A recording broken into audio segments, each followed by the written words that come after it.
त्रेता युग मानव काल के द्वितीय युग को कहते हैं। इस युग में विष्णु जी के 5वें, 6ठे तथा 7वें अवतार प्रकट हुए थे। त्रेता युग में भी हमें कितने ही शक्तिशाली योद्धाओं का वर्णन मिलता है, जिनमें देवों के अवतार, असुर, महर्षि आदि सभी सम्मिलित थे। आइए जानते हैं कि त्रेता युग के 10 ऐसे ही शक्तिशाली पात्रों के बारे में। आगे बढ़ने से पहले अगर आप हमारे चैनल ओम गणपति पर नए हैं तो कृपया सब्सक्राइब अवश्य कीजिए और बेल आइकन जरूर दबाइए ताकि आपको ऐसी ही रोचक वीडियोस की जानकारी मिलती ही रहे। नंबर 10, बाली। इंद्रपुत्र बाली सुग्रीव का बड़ा भाई था और उस समय मौजूद शक्तिशाली बानरों में से एक था। उसने दुमदुबी और मायावी जैसे राक्षसों का वध किया था। अपने भाई सुग्रीव को मल्ल युद्ध में पराजित किया था। उसके गले में इंद्र द्वारा दिया गया एक लटकन रहता था जो किसी भी घातक परिस्थिति में उसकी सांसों को समेटे रखता था। अंत में प्रभु राम के हाथों उसकी मृत्यु हुई थी। नंबर 9, कुंभकर्ण। शारीरिक बल में वह रावण सेना का सबसे शक्तिशाली योद्धा था। उसने अपने भाई की इंद्र पर विजय पाने में सहायता की थी। उस पर इंद्र के वज्र का कोई भी असर नहीं हुआ था। वह बिना किसी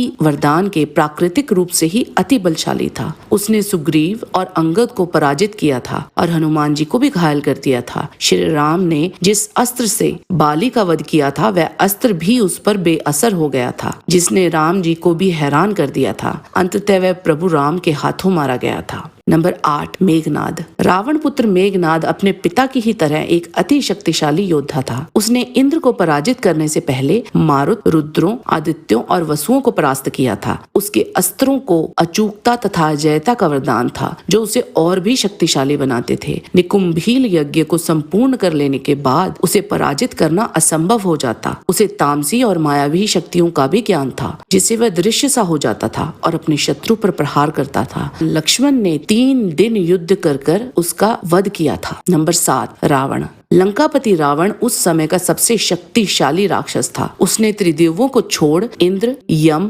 वरुण जैसे 3 देवों, यक्षों, दैत्यों आदि को पराजित कर तीनों लोकों पर विजय पा ली थी। नल कुबेर को परास्त कर उनका पुष्पक विमान छीन लिया था। ब्रह्मा जी की तपस्या कर कई वरदान प्राप्त किए थे। श्री राम को भी उसका वध करने के लिए 7 दिन तक लगातार युद्ध करना पड़ा था। श्री राम के कई दिव्यास्त्र भी उस पर विफल हो गए थे। जिन दिव्यास्त्रों से श्री राम ने पहले कई शत्रुओं का आसानी से वध किया था, अंत में श्री राम ने ब्रह्मा जी की एक विशेष अस्त्र से उसका वध किया था। नंबर 6, कार्तवीर्य अर्जुन। कार्तवीर्य अर्जुन की 1000 भुजाएं थी। श्री दत्तात्रेय जी की कृपा से उसे एक सोने का विमान मिला था और भूतल के सभी प्राणियों पर उसका प्रभुत्व था। वह इतना शक्तिशाली था कि समस्त देवता उसके भय से कांप उठते थे। ब्रह्मांड पुराण के अनुसार उसने परशुराम जी के साथ हुए युद्ध में परशुराम जी को भी बेहोश कर दिया था। उसे सुदर्शन चक्र का अवतार माना जाता है। वह भी कई दिव्य अस्त्रों से पारंगत था। उसे धनुर्विद्या का बहुत अधिक ज्ञान था। वह कई 100 तीर एक साथ छोड़ सकता था।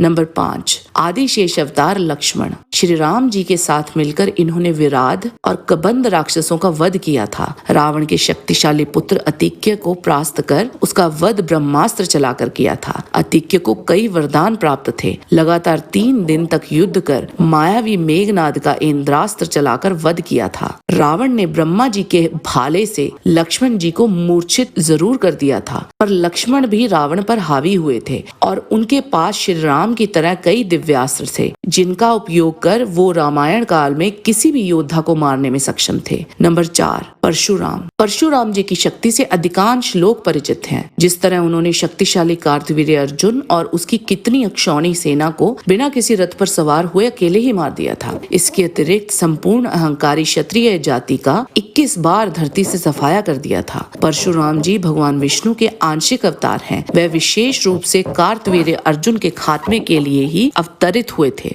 नंबर 3, विश्वामित्र। महर्षि विश्वामित्र का जन्म क्षत्रिय कुल में हुआ था, पर उन्होंने हजारों वर्षों तक गहन आध्यात्मिक तपस्या के माध्यम से ब्रह्म ऋषि की उपाधि प्राप्त की थी। इनके पास उस समय मौजूद लगभग सभी अस्त्र शस्त्र थे। विश्वामित्र जी ने कई देवों को परास्त कर एक समानांतर ब्रह्मांड बनाना आरंभ कर दिया था। देवों और राक्षसों सहित सभी प्राणी ब्रह्म ऋषि से भयभीत हो गए थे। अंततः विश्वामित्र भगवान ब्रह्मा के अनुरोध पर रुक गए। नंबर 2, वायु पुत्र हनुमान। हनुमान जी अपने आप में ही एक ऐसे शक्तिशाली अभिव्यक्ति हैं जिनकी शक्ति और बल को माप पाना असंभव है। उन्होंने अपना बल रावण की लंका को जलाकर दिखाया था, जब वहाँ खुद रावण और मेघनाद उपस्थित थे, लेकिन वे भी मूक दर्शक ही बनकर रह गए थे। 80,000 किमकर राक्षसों सहित रावण के पुत्र अक्षय और उसके सेनापति का वध अशोक वाटिका में ही कर दिया था। अति शक्तिशाली रावण को अपने मुक्के के प्रहार से लगभग बेहोश सा कर दिया था। रावण के मुंह और कान से खून निकल आया था। कुंभकर्ण के शक्तिशाली शूल को पकड़कर तोड़ डाला था। सुग्रीव के मान का ख्याल ना होता तो हनुमान जी अपने शरीर को कुंभकर्ण जितना विशाल कर उसे मारना चाहते थे। ब्रह्मा जी के वरदान के कारण कोई भी दिव्यास्त्र उन पर प्राण घातक असर नहीं कर सकता था। मेघनाद के ब्रह्मास्त्र के आगे भी वह स्वेच्छा से नतमस्तक हुए थे। महाभारत के वन पर्व में उन्होंने भीम से कहा था, अगर श्री राम के शौर्य की चिंता न होती तो वो खुद रावण को मार देते। नंबर 1, प्रभु राम। वह ईक्ष्वाकु वंश के राजा दशरथ के पुत्र और भगवान विष्णु के 7वें अवतार थे। उनका जन्म ही त्रेता युग में सनातन धर्म को पुनर्स्थापित करने के लिए हुआ था और इसी उद्देश्य को पूर्ण करने हेतु ही उन्होंने कई अजय राक्षसों का वध किया था, जिनमें प्रमुख थे ताड़का, सुबाहु, खर, दुशासन, मारीच,